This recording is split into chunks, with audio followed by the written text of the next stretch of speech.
नमस्कार, मैं हूं आपके साथ गौरव राजेंद्र। बुलेटिन की शुरुआत करते हैं। हरियाणा में सीएम नायब सैनी के नेतृत्व वाली नई सरकार के मंत्रियों के विभागों का बंटवारा हो गया है। मुख्यमंत्री नायब सिंह सैनी ने अपने पास 13 डिपार्टमेंट रखे हैं, जिनमें गृह विभाग, एक्साइज और टैक्सेशन, प्लानिंग और टाउन और country planning and urban state और इंफॉर्मेशन पब्लिक रिलेशन शामिल है।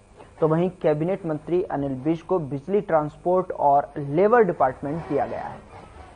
कैबिनेट मंत्री कृष्णलाल पंवार को पंचायत, खान और भूविज्ञान विभाग दिया गया है। तो कैबिनेट मंत्री राव नरबीर को इंडस्ट्री और commerce, forest and wild life department दिया गया है। महिपाल ढांडा की बात करें तो महिपाल ढांडा को school education, higher education department दिया गया है। इसके साथ ही कैबिनेट मंत्री विपुल गोयल को अर्बन लोकल बॉडी, रेवेन्यू और डिजास्टर, तो वहीं श्रुति चौधरी को महिला एवं बाल विकास, सिंचाई और जल संसाधन विभाग दिया गया है।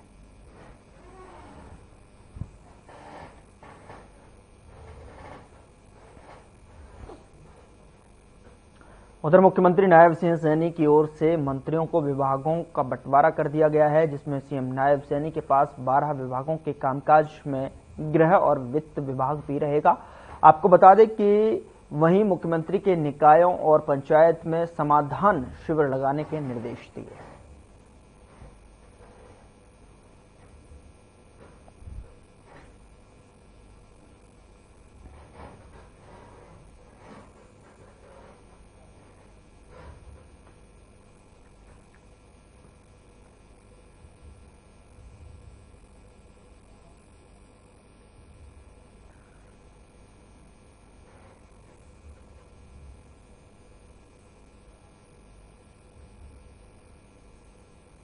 हरियाणा के मंत्रियों को कार्यभार सौंप दिया गया है। आपको बता दें कि कृषि मंत्रालय मिलने के बाद कैबिनेट मंत्री श्याम सिंह राणा ने कहा कि उनका खेत बाड़ी पुश्तैनी काम है और किसानों को अब कोई दिक्कत ना आए और खेतीबाड़ी से बेरोजगारी भी दूर हो, इस दिशा में पूर्ण प्रयास किए जाएंगे। भूपेंद्र हुड्डा जब रैली करते थे तो सारे के सारे लोग वहीं बैठते थे।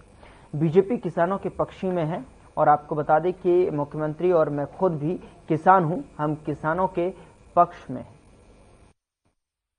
देखो, सरकार तो किसानों के लिए काफी सब्सिडी की मशीनें भी खरीदी हैं, पैकिंग भी करते हैं, उसकी पैकिंग करके इंडस्ट्री में उसको हर साल बेचते भी हैं, तो वो भी काफी हुआ। लेकिन इस बार काफी बारिश की ज्यादा रही, कहीं कहीं खेत गिल्ला था, वो मजबूरी रही होगी किसान की, क्योंकि उसने फसल अपनी जल्दी बोनी होती है। लेकिन फिर भी हम किसान भाइयों से अनुरोध करते हैं, बेनती करते हैं हाथ जोड़ के, भाई पराली को अगर खेत में ही खपाया जाए तो खेत की फर्टाइल हो जाता है। मैं खुद किसान हूँ, मैंने ये एक्सपेरिमेंट भी किया, पराली को खेत में खपा के आलू की फसल की, आलू बहुत होया।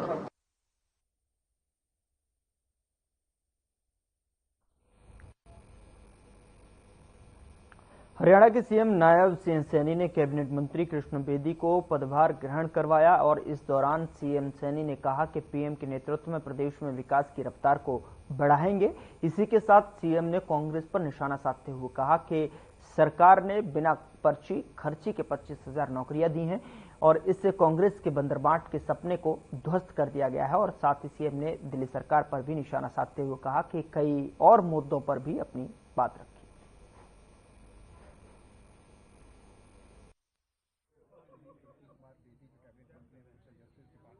जी को बधाई देता हूं और मैं हरियाणा प्रदेश के सभी लोगों का दिल से बहुत बहुत धन्यवाद करता हूं,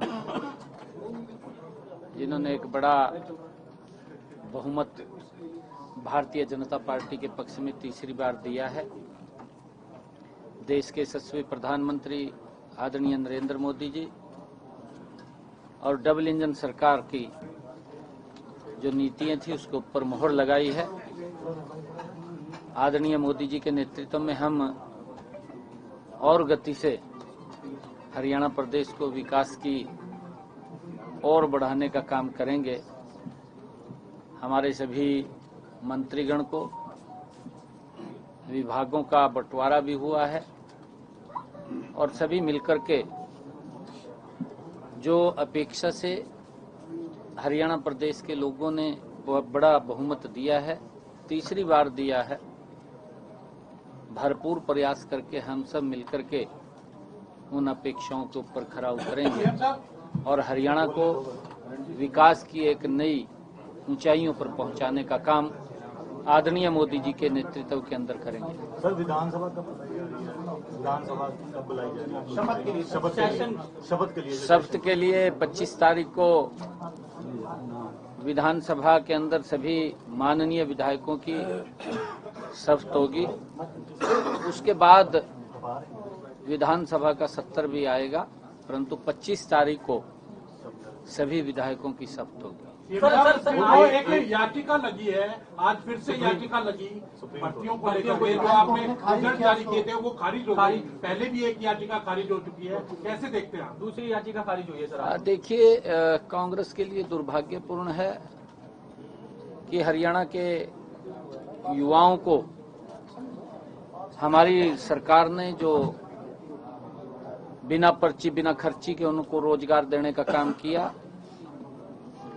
कांग्रेस सपने में रही कि हम आएंगे, हिस्सा बांटेंगे, हिस्से के आधार के ऊपर नौकरियां देंगे, और उनका ये मोटिव भी रहा है कि कहीं न कहीं युवाओं के जो भारतीय जनता पार्टी की हमारी सरकार ने युवाओं को बिना पर्ची बिना खर्ची के रोजगार दिया है, उसके अंदर रोड़ा खड़ा करने का काम समय समय के ऊपर ये कांग्रेस पार्टी करती रही।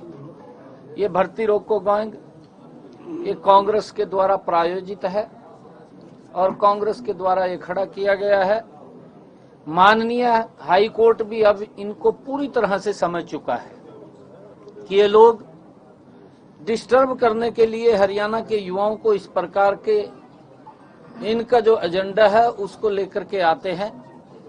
इनके ना तो कांग्रेस पार्टी में जान रही है, ना भर्ती रोको गैंग में अब रही है। माननीय हाई कोर्ट ने उसको समझ करके खारिज कर दिया। सर, दिल्ली की और कांग्रेस को हरियाणा की जनता ने खारिज कर दिया है। सर, दिल्ली की मुख्यमंत्री आरोप लगा रही है कि जो पोल्यूशन दिल्ली में हो रहा है उसके जिम्मेदार हरियाणा है। यमुना का गंदा पानी जो है वो दिल्ली पहुंच रहा है और साथ ही साथ पराली का धुआं वो दिल्ली पहुंच रहा है। इस तरीके के एलिगेशन दिल्ली की जो मुख्यमंत्री है आतिशी सिंह लगा रही है, इस पर क्या कहेंगे सर? पराली मैनेजमेंट के लिए क्या कर रहे हैं सर? आम आदमी पार्टी जब से दिल्ली में उसका जन्म हुआ है अपने आप तो काम नहीं कर रहे हैं, दूसरे को पर आरोप जरूर लगा रहे हैं। आपने देखा होगा उनका कार्यकाल, वही आपको इतना समय दे दिया दिल्ली की जनता ने। केजरीवाल साहब छाती पीट करके कह रहा था कि मैं सबसे पहले यमुना को स्वच्छ करूंगा, निर्मल करूंगा। दुर्भाग्यपूर्ण है, आरोप ही लगा रहा है पिछले 10 वर्षों से। आम आदमी पार्टी कभी किसी को ऊपर आरोप लगाती है, कभी किसी को ऊपर आरोप लगाती है, अपने गिरेबान में नहीं देखते। उधर प्रदेश की सिंचाई और जल संसाधन और महिला और बाल विकास मंत्री श्रुति चौधरी ने कहा कि पूर्व मुख्यमंत्री चौधरी बंसीलाल एक युग पुरुष थे। चौधरी सुरेंद्र सिंह ने उनके साथ निष्ठा और ईमानदारी से प्रदेश क्षेत्र की भलाई के कार्य किए हैं और उन्होंने जीवन भर गरीबों और किसानों की भलाई के लिए कार्य किया है। बीजेपी की केंद्र और प्रदेश सरकार ने भी अंत्योदय की भावना से प्रत्येक वर्ग की भलाई के लिए कार्य किया है, बिना भेदभाव के हर क्षेत्र के विकास के लिए कार्य किया। बता दें कि पारदर्शिता के साथ बिना खर्ची और पर्ची के योग्यता के आधार पर युवाओं को नौकरियां दी गई हैं। इससे गरीब परिवारों को जो है घरों में खुशहाली आई है। इसी की बदौलत से प्रदेश में स्पष्ट बहुमत तीसरी बार बीजेपी की सरकार बनी है।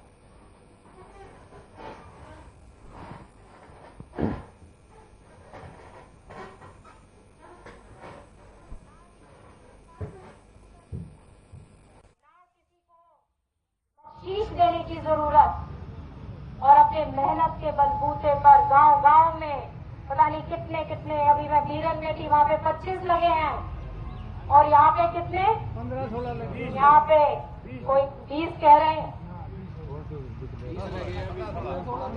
तो हमें धन्यवाद करना है ऐसी सरकार का जो आम आदमी उधर पटना स्थित सदाकत आश्रम में बिहार के पहले सीएम डॉक्टर श्री कृष्ण सिंह की 137वीं जयंती में लोगों के सैकड़ों लोग शामिल हुए। बता दें कि इस दौरान पूर्व सीएम चौधरी भूपेंद्र सिंह हुड्डा भी पहुंचे, जहां पर जोरदार स्वागत किया गया।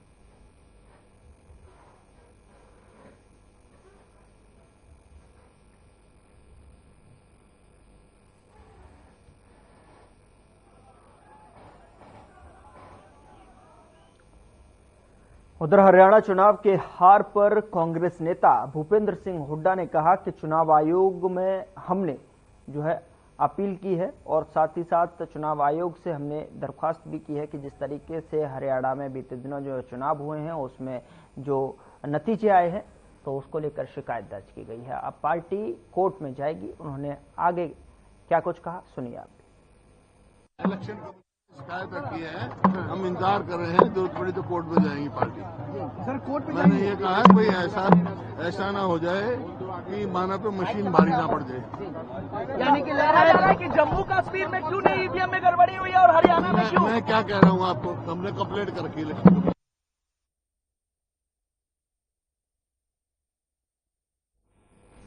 उधर कांग्रेस नेता कुमारी शैलजा का बयान सामने आया है, जिसमें उन्होंने सैनी सरकार को शुभकामनाएं देते हुए कहा कि पानीपत को प्रतिनिधित्व मिला है और हम उम्मीद करते हैं कि सरकार में जो भी कमियां और खामियां थीं वे जल्द ही पूरी हों और जनता की उम्मीदों पर खरा उतरें। उन्होंने कहा कि लोग तो यही चाहते हैं कि काम हो और देश आगे बढ़े, इसलिए हम उन्हें शुभकामनाएं देते हैं। पानीपत को भी प्रतिनिधित्व मिला है। हम उम्मीद करते हैं कि पीछे जो भी कमियां रही, खामियां रही, उनको पूरा करे सरकार और जनता की उम्मीदों पर खरा उतरे। लोग तो यही चाहते हैं कि काम हो और प्रदेश आगे बढ़े।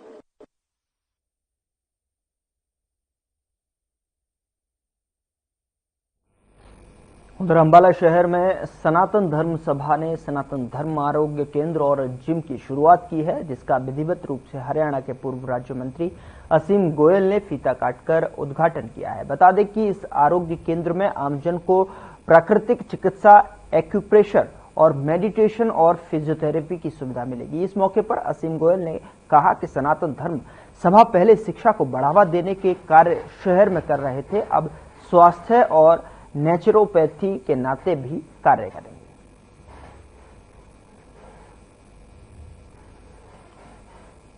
असीम गोयल ने उद्घाटन किया। उन्होंने कहा कि जिस तरीके से सनातन धर्म सभा ने इसकी शुरुआत की है, बेशक तौर पर जो है ये नेचुरोपैथी में भी जिस तरीके से जो है पहले इनके कार्य देखे गए हैं, वैसे ही अब नेचुरोपैथी में भी ये आगे कार्य करेगी।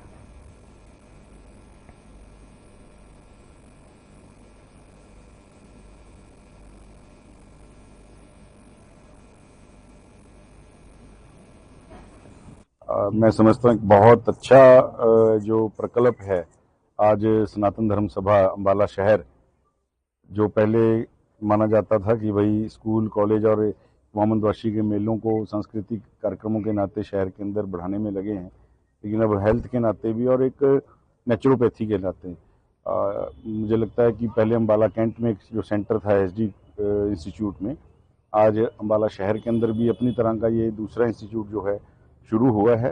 निश्चित रूप से जिन लोगों को समस्याएं हैं, चाहे हमारे बुजुर्ग हैं या जो भी इन समस्याओं से पीड़ित हैं, उनके लिए एक नेचुरोपैथी के इन्होंने ट्रेनर भी जिस प्रकार से रखे हैं और डॉक्टर्स रखे हैं, एडवाइजर रखे हैं। ये इंस्टीट्यूशन जो मतलब एजुकेशनल तक सीमित नहीं है, आज एक नया अध्याय इसमें जोड़ने जा रहे हैं और वो हमारा physiotherapy centre, nature cure centre और सबसे बड़ी जिम, जो आजकल के बच्चे जो है जिम बड़ा एंजॉय भी करते हैं और ज्वाइन करते हैं, लेकिन यहाँ पे पेड होगा, लेकिन यह कि बिल्कुल नॉमिनल रेट पे होगा। यहाँ पे हमने डॉक्टर भी अपॉइंट किया है और जिम ट्रेनर भी है, तो ये आज से इसकी विधिवत रूप से शुरुआत करेंगे और जैसे जैसे बढ़ता चला जाएगा हम इस पर मतलब डॉक्टर भी और जो भी जरूरत पड़ेगी हम इस पर रखेंगे।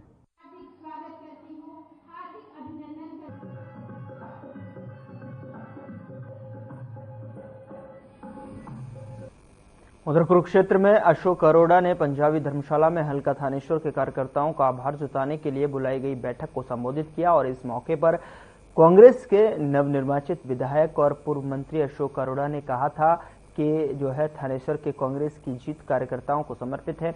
तो वहीं अरोड़ा ने सुभाष सुधा पर जो है निशाना साधते हुए कहा कि किसी भी कीमत पर कार्यकर्ताओं का उत्पीड़न नहीं होने दिया जाएगा। तो वहीं उन्होंने कहा कि किसान डीएपी खाद के लिए मारे मारे घूम रहे हैं, सरकार को पहले से ही डीएपी खाद का प्रबंध करना चाहिए था।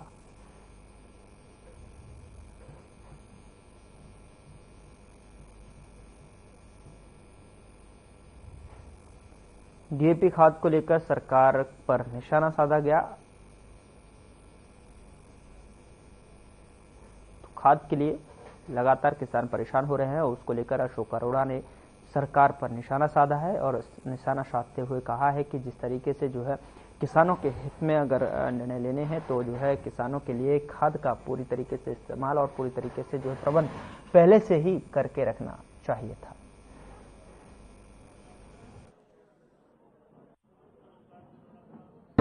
कार्यकर्ताओं ने चुनाव के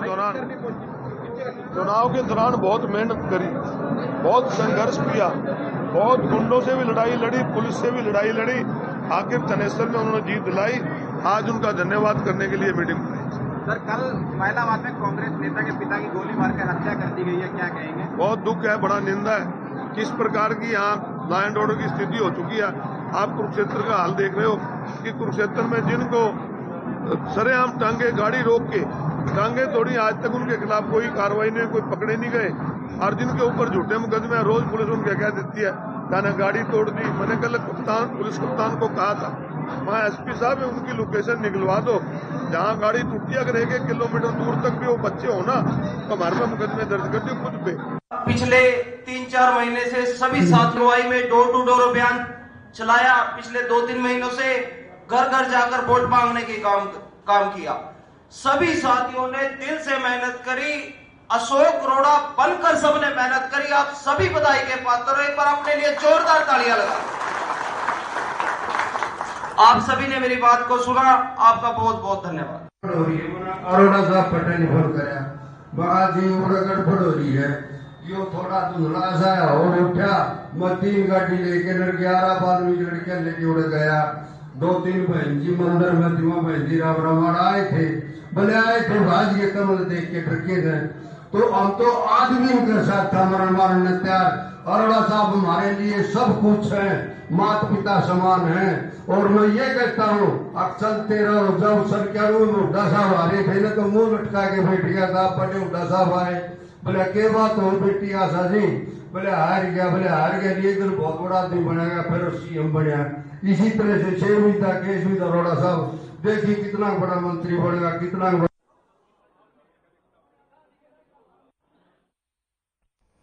उधर होडल में किसानों को खाद न मिलने के कारण काफी परेशानियों का सामना करना पड़ रहा है। आपको बता दें कि किसान अपने घरों से खाद लेने के लिए सुबह से ही केंद्रों के बाहर लाइन लगाकर खड़े हो जाते हैं और कई घंटे इंतजार करने के बाद भी बगैर खाद लिए खाली हाथ घर लौट जाते हैं। किसानों का आरोप है कि केंद्र इंचार्ज अपने चहेते किसानों को खाद देने में लगे हुए हैं। इसको लेकर किसानों में खाद वितरित करने वाले केंद्र इंचार्ज के प्रति रोष है। बता दें कि किसानों को फसल की बुवाई के लिए इस समय खाद की विशेष जरूरत है और किसानों को खाद के लिए दर दर की ठोकरें खाने पर मजबूर होना पड़ रहा है। किसानों ने बताया कि वो पिछले 1 सप्ताह से जो है खाद लेने के लिए केंद्र के चक्कर काट रहे हैं।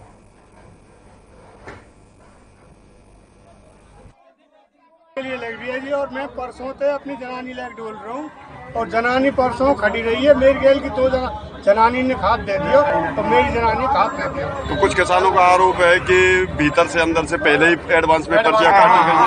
मैं बता रहा हूँ 3 दिनों से मैं यहाँ लगा हुआ हूँ। ये आते अपने जानकारण के ले के रख लेते हैं। ये गलत है और कुछ ना करने पर हम बाहर बैठे। तो मतलब कितना खाद आया है और किस हिसाब से बांटे जा रहे हैं? 100 कट्टे आए हमारे और एक आधार कार्ड 5 कट्टे हमारे। तो बताया जा रहा है कि 10-10 आधार कार्ड लाए जा रहे हैं उनको। जनाब हमने किसी का आधार कार्ड ले नहीं, जो हम लेन में खड़े थे उसका अपना आधार कार्ड लिया। बताया जा रहा है कि कुछ यूपी के किसान आकर भी यूपी का हम आधार कार्ड नहीं लगाते थे, यूपी का हम वापस देते थे। आधार कार्ड यूपी का हमारे पास नहीं है। शासन हम कहा खाद ना दे रहे जी, अपने आदमी ने दे रहे हैं। हैं, हमें नादर है। हम बहुत आदमी बीमार वैसे हैं, लाइन में लगे तो बच के मर जाए, जहाँ हमको डटो ना जाइए ना दे रही खाद अपने आदमी ने। कितने दिन से चक्कर काट रहे हो? मैं वो है कि 7 दिन। 7 दिन। हाँ। अच्छा।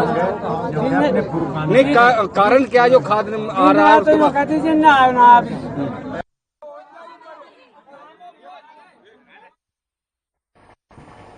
खाद न मिलने से किसान लगातार यहां पर परेशान दिखाई दे रहे हैं, जो कि लगातार केंद्र के चक्कर काटते हुए भी किसानों ने अपनी आपबीती सुनाई। और इस वक्त जो है किसानों को खाद की आवश्यकता है, उसको देखते हुए लगातार किसान जो है केंद्र पर चक्कर काटते हुए दिखाई दे रहे हैं।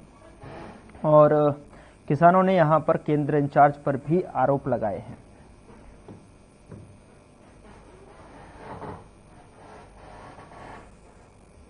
उधर सीएम नायब सिंह सैनी दिल्ली में केंद्रीय मंत्री और बीजेपी प्रमुख जेपी नड्डा के आवास पर पहुंचे, जहां सीएम सैनी ने बीजेपी अध्यक्ष जेपी नड्डा से मुलाकात की।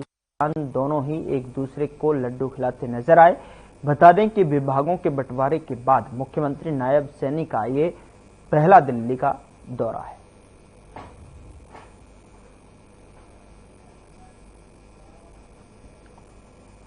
उधर दिल्ली में केंद्रीय मंत्री मनोहर लाल ने आनंद विहार आरआरटीएस स्टेशन का दौरा किया। इस दौरान जो है केंद्रीय मंत्री मनोहर लाल ने वहां मौजूद कर्मचारियों से बात की और आरआरटीएस स्टेशन से जुड़ी जानकारी ली। वहां मौजूद कर्मचारियों से जानकारी भी जुटाई। आरआरटीएस स्टेशन से ये तस्वीरें आप देख रहे हैं, जहां पर जो है मनोहर लाल ने आरआरटीएस स्टेशन का दौरा किया।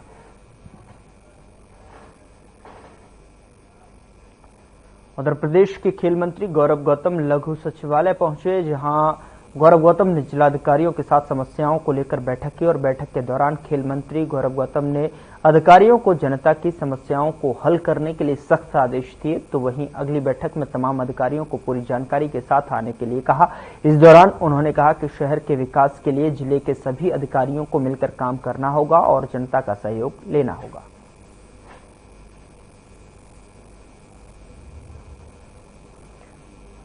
खेल मंत्री गौरव गौतम ने बैठक की और यहां पर लघु सचिवालय में ये बैठक हुई है, जिसमें कि उन्होंने साथ ही कहा है कि संबंधित विभाग के अधिकारी जो है पूरी सख्ती के साथ में कार्य करें और साथ ही जनता के साथ में मिलकर कार्य करना होगा। और अगली बैठक के लिए उन्होंने खास निर्देशित किया कि अगली बैठक के दौरान जो है सभी अधिकारी लोग जो है कार्य लेकर आए। शिकायत से लेकर लापरवाही तक कोई ऐसी चीज हमारे संज्ञान में ना आए जिससे हमारा रिश्ता खराब हो। हम सब लोग पब्लिक के लिए, समाज के लिए संकल्पित हैं, प्रतिबद्ध हैं।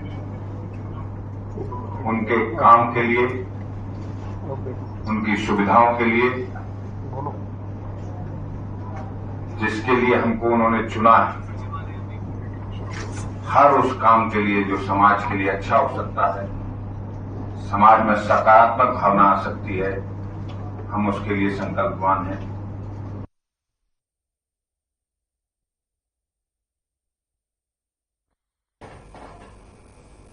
फिलहाल बुलेटिन में इतना ही। नमस्कार।